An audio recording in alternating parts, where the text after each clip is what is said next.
What's going on, vinyl community? Welcome to another Sunboxing with the Record Spinner. In today's episode, I am going to be doing something a little different. Will I be unboxing a box set? Yes.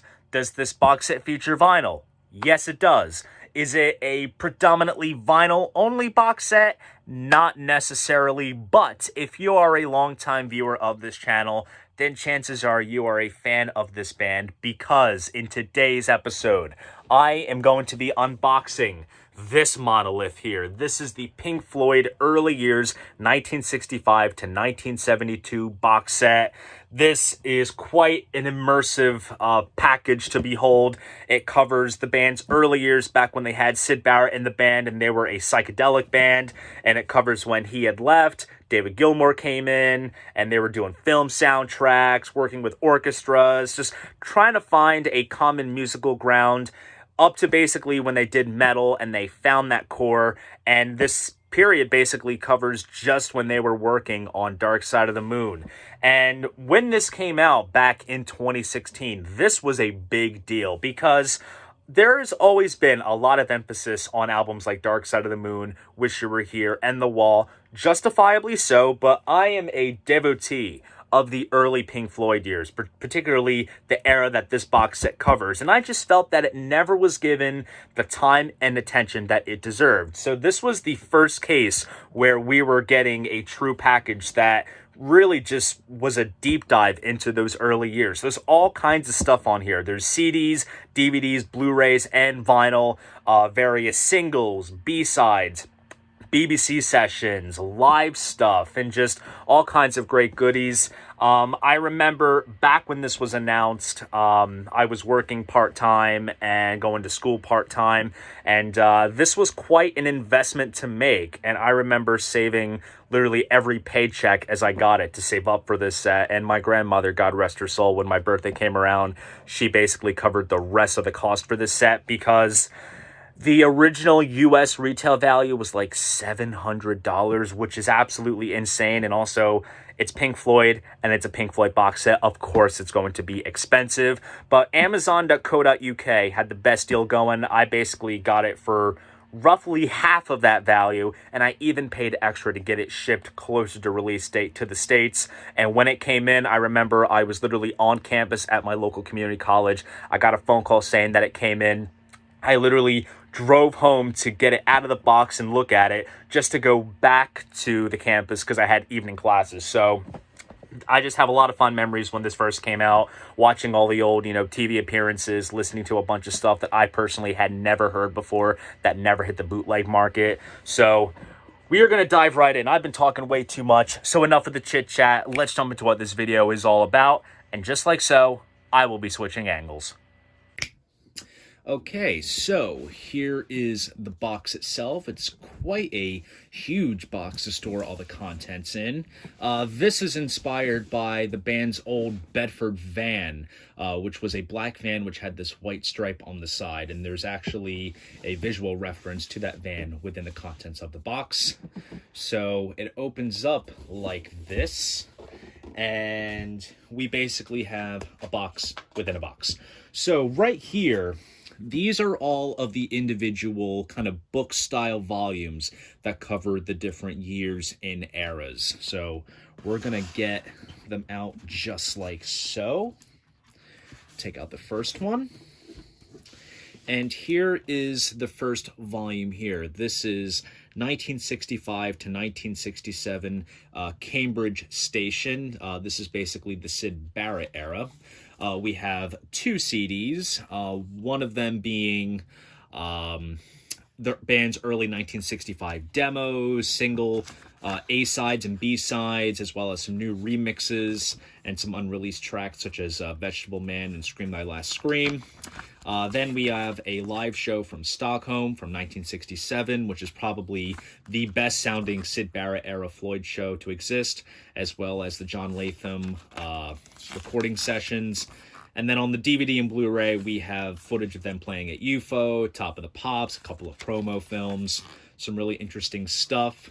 In each of these little volumes, there's a little pocket full of little miniature ephemera, and we have a little booklet here, which kind of tells the story of the particular era that this volume covers, as well as publishing details, credits, and such. And it also kind of gives a backstory to the whole project itself, because apparently this was like 20 odd years in the making, because it took a long time to restore all the film footage and get the clearances for everything. So it definitely took some time, but at the end, I think it was worth it in terms of the video content, because everything was lovingly restored and the audio content is rather interesting. And as you can see here, we have little miniature tickets and gig flyers. And for some odd reason, I have 2 copies of this, so if one needs one. Another gig flyer, and then we have a little miniature of the Arnold Lane sheet music, so you can put this in front of your piano and learn it. And we have the DVDs and the Blu-rays here. So that's the first volume. Second one, this is 1968, Germination. This is when Syd Barrett had left the band. David Gilmour came in. Audio-wise, we have single A-sides and B-sides, some BBC sessions, as well as some unreleased studio stuff from Capitol Studios. There's the 5-man Floyd lineup with Syd and David. Very nice pictures in here. And then the DVD and Blu-ray features a lot of European TV appearances. So we have a lot of Let There Be More Light, a lot of Flaming, Set the Controls for the Heart of the Sun, all kinds of stuff. And then show you guys what's in this little pocket here. We have another booklet telling the story of the era. And then in terms of memorabilia, little miniature flyers.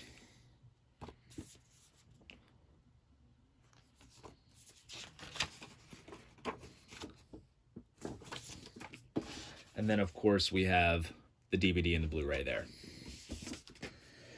And next up, we have 1969 dramatization. This covers the More and Ummagumma stuff. We have some more soundtrack outtakes, BBC stuff. We have some unreleased live material from, I believe it's... Once I flip through the book, I'll let you guys know. And then we have a unreleased live album from Amsterdam, which is of The Man and the Journey, which was one of the Floyd's earliest kind of conceptual live pieces that they did in concert, which is pretty interesting. It kind of recycles material from other albums like On Piper, and as well as some newer stuff they were working on at the time, such as like Cymbeline and Green is the Color, which would be found on the More soundtrack. But, oh, so the other unreleased live tracks are from another show in Amsterdam. So that's on there. And then The Man and the Journey is also from Amsterdam. And then in terms of the visual content, there is some sound check footage from the Royal Festival Hall. And there's even a festival appearance that they did, which where they jammed with Frank Zappa, which is pretty interesting. Another one of these booklets here. So as you can kind of see, there's a lot of having to pull stuff out and use it as a reference. It kind of would have made better if they kind of had like a giant index book featured in this, that we didn't have to really like go through each individual volume to see something. But it is kind of cool to get all these little miniature replicas though. And then DVD and Blu-ray here as well.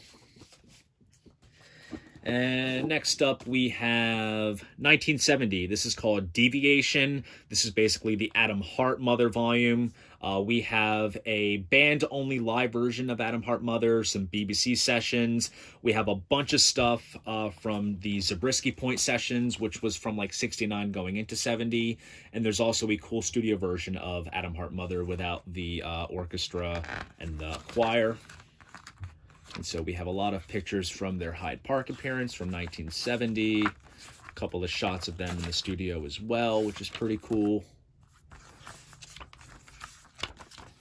And then there's Nick Mason there in Abbey Road. And inside here, once again, the usual booklet. Credits and the whole storyline. Here's a flyer for the album, which is pretty cool. That's a pretty cool poster right there. Royal Albert Hall appearance. And this one opens up just like this. So we have 2 DVDs and 1 Blu-ray there. So that's pretty cool. Next up, we have 1971 Reverberation. This basically covers the metal period. And this features a early version of Echoes called Nothing Part 14, which is like the middle section of Echoes. And we have a BBC session here. One of the minor cock-ups of this set, which I do hate to use that term considering how much care went into this whole thing. There is a 5.1 mix of metal, which was going to be included. That was done by the Floyd's audio guru, Andy Jackson, but apparently Roger Waters vetoed it. He swears by James Guthrie, and of course when it comes to these kind of things, you know, each member does have a say.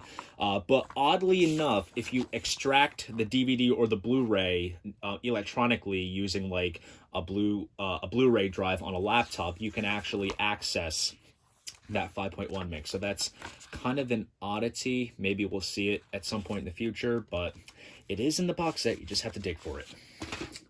And then on the DVD and Blu-ray, we have the usual, you know, TV appearances and concert footage and such. Here's the little booklet here. Got some more gig flyers. Here we have a little press release from Harvest Records. And then we have an advertisement for the metal album. And then, of course, the DVD and the Blu-ray. And next up, we have 1972's Obfuscation. This basically covers the Obscured by Clouds period, which appears on this volume as a remix. They remix the album. And then it also features, and this is another oddity, so there's the remix, but supplied in place is this disc, which is actually a remix of the Live at Pompeii soundtrack, which they put in by accident. So when you got the box set, you would get a little white CD sleeve, which featured the Obscured by Clouds remix. And when this box set was announced, the Live at Pompeii remix was not in the track list, so maybe that was supposed to be something that was coming in the future. Not quite sure. There's some myth going on in terms of the contents of this box and what exactly, you know, exists, what was supposed to be on it, what was announced originally, all kinds of stuff. But it's all there. And then inside here, we have the usual stuff. We have the little booklet. And also in terms of the DVD and the Blu-ray stuff, we actually do have Pink Floyd Live at Pompeii. It's kind of a rejiggered version of that 2002 director's cut, which some people don't like because of the up-to-date kind of computer graphics, but it's okay. We need a proper Blu-ray or 4K restoration of that. That would just be gorgeous. Replica ticket, so that way when time traveling becomes a thing, you can actually redeem this. It's always the ongoing joke that I have when it comes to these box sets and replica memorabilia. You can use it in the future when time travel's a thing. And you can see Pink Floyd play in Zurich in 1972. There's a rather interesting bill. Pink Floyd, Chuck Berry, and Slade. Very interesting. And then, of course, DVD and the Blu-ray. Now, all the volumes that I've shown you so far are actually available individually. They came out separately, I think, when this box set came out in November of 2016. The individual volumes came out in like February or March of 2017. But this right here is exclusive to the box set. This is 1967 to 72 continuation. So this is just kind of the offcuts that were, I guess, below the quality of the other stuff, and it was featured on its own volume. So we actually have the 1967 BBC sessions with Syd Barrett, which are off-air recordings. Unfortunately, out in the bootleg market, there are some better sources, which is kind of a questioning thing. We also have a couple of BBC stuff from 1968, some stuff from the film The Committee, as well as the gem on this volume, which is Echoes, live at Wembley in 1974. I know it's out of place in terms of the time frame that this box set covers, but we now have a full show from the Floyd from 74 because they also released stuff from that same show in the various Dark Side and Wish You Were Here box sets that came out several years past. And then here we have a little booklet which kind of explains all the bonus extras here. And then the audio, the visual content opens up like this. So we have 2 DVDs and 2 Blu-rays. And we basically have some alternate promo films, some kind of rough video quality stuff. But we also have the films The Committee, More, and La Vallée, or Obscured by Clouds. Since the Floyd did the soundtrack, we have the films here as well. So that's a pretty cool touch. And if you're not one for shelling out the big bucks for the box set, then you can always pick this up. This is 1967 to 72 Creation, the early years, which is like a little sampler of what's featured in the box set. Of course, I'm a Floyd fanatic, so I need to have everything. So I have both the box set and the sampler. It's good to have in the car. And then we have this foam piece here, which comes off just like that. And there's more stuff. Now, this right here is not featured in the box set. This is actually a little promo card that my store that I work at FYE had at the time when the box set came out. We just put this right in the Pink Floyd section of the store. And at a certain point, I asked if I could have it. And they said yes. So I put this inside my box set as a little souvenir of sorts. And then we have another box here, and this is the Oversized Memorabilia, and there's the contents of the box there. And I'll put this to the side here, and it opens up like this, and there you have Pink Floyd tissue paper with a little sticker that kind of seals it. So if you don't want to use it for your box set, you can wrap up a Christmas gift in it. And it opens up like this.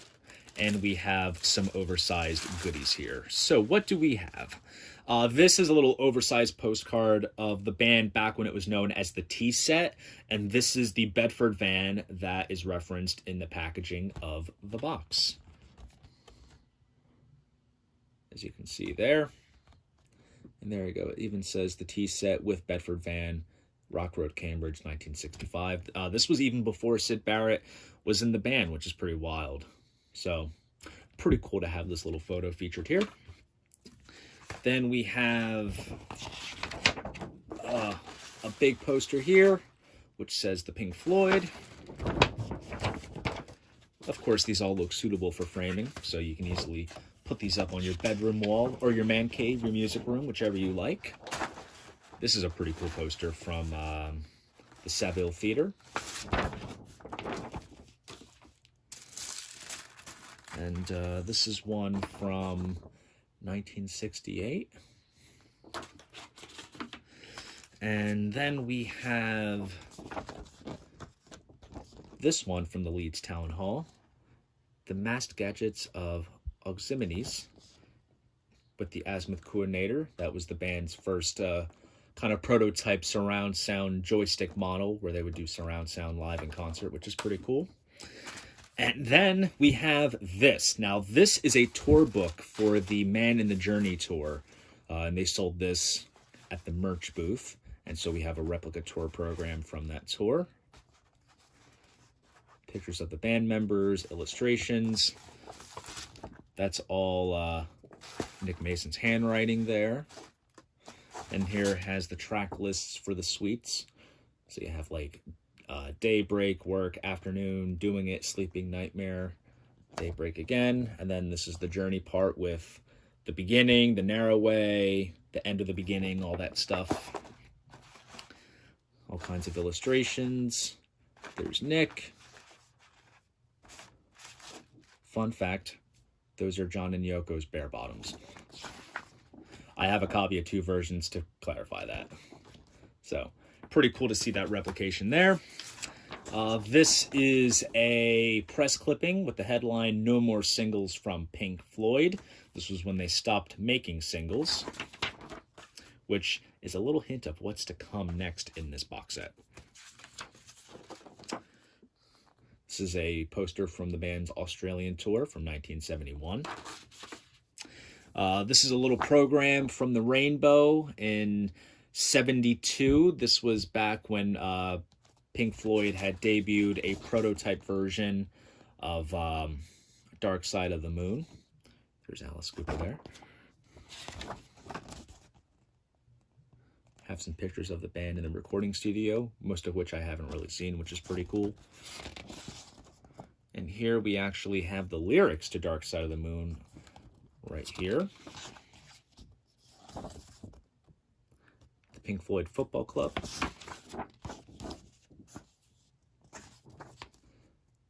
And there's a little advertisement for metal. And then this is the actual program from when they did the early version of Dark Side, which was called Eclipse. That was the original name of the piece. A piece for assorted lunatics. And this opens up like so. And we basically have the lyrics, as well as a little write-up on the band, as well as tour dates and discography. Considering that there's a little bit of Dark Side featured in this set in terms of like the replica memorabilia, it would have been cool to get an early version of Dark Side here, but it's cool to have this. Now, speaking of singles, we now finally get to the vinyl portion of this box set. So, of course, in this period, Pink Floyd did 5 singles, and we have vinyl reissues of those singles. So first up, we have Arnold Layne, backed with Candy in a Currant Bun. And this comes on the old Columbia label there. And just for the sake of clarification, these already did not come in these disc keeper inner sleeves. I put those in myself, just that way nothing gets scuffed. Next up, we have a big one. This is See Emily Play, backed with the Scarecrow. Now we have a green Columbia label there.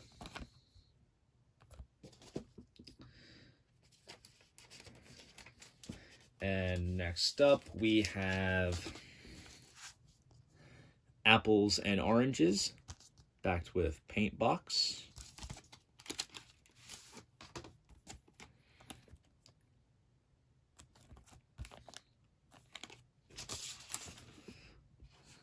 Next up, we have It Would Be So Nice, backed with Julia Dream. And this is a little interesting piece of design here. This is taken from the recent Pink Floyd Records reissues. If you noticed, the Harvest label wasn't replicated on the albums that were released on Harvest, so they got replaced with this interesting little graphic here. And last but not least, we have Point Me at the Sky, backed with Careful with That Axe, Eugene. And inside this single is a little advertisement for the Point Me at the Sky single, which the photo is taken from the promo film shoot that the band took back when they filmed it to promote the single. So as you can see here, this is quite the immersive box set to dig your way through. Now, I would not go as far as to say this box set is perfect due to, like I had mentioned, some of the stuff that was taken off and the stuff that still exists on there. But, you know, this is really, this is the first and probably only time that we're going to be seeing a Pink Floyd package with this much emphasis on those early years, and the amount of visual material that you get on this is absolutely worth purchasing. You get to see the band at its infancy stages, you get to see footage of them with Barrett, all the various TV appearances, and then from the audio standpoint, you get all those BBC sessions being properly released officially, various live stuff and studio outtakes, all kinds of great stuff. If you're a Floyd diehard, you will absolutely love this box set and love the stuff that it covers. So there you go. That is the box set. So there you guys go. That is my unboxing of the Pink Floyd early years 1965 to 1972 box set. If you are inclined to pick up a copy of this box set for yourself, I will provide an Amazon link down below. If you enjoyed this video, please go ahead, give it a like, subscribe to the channel. And if you want to support this channel, be sure to check me out on Patreon. See you guys in the next video. And most importantly, keep the records spinning.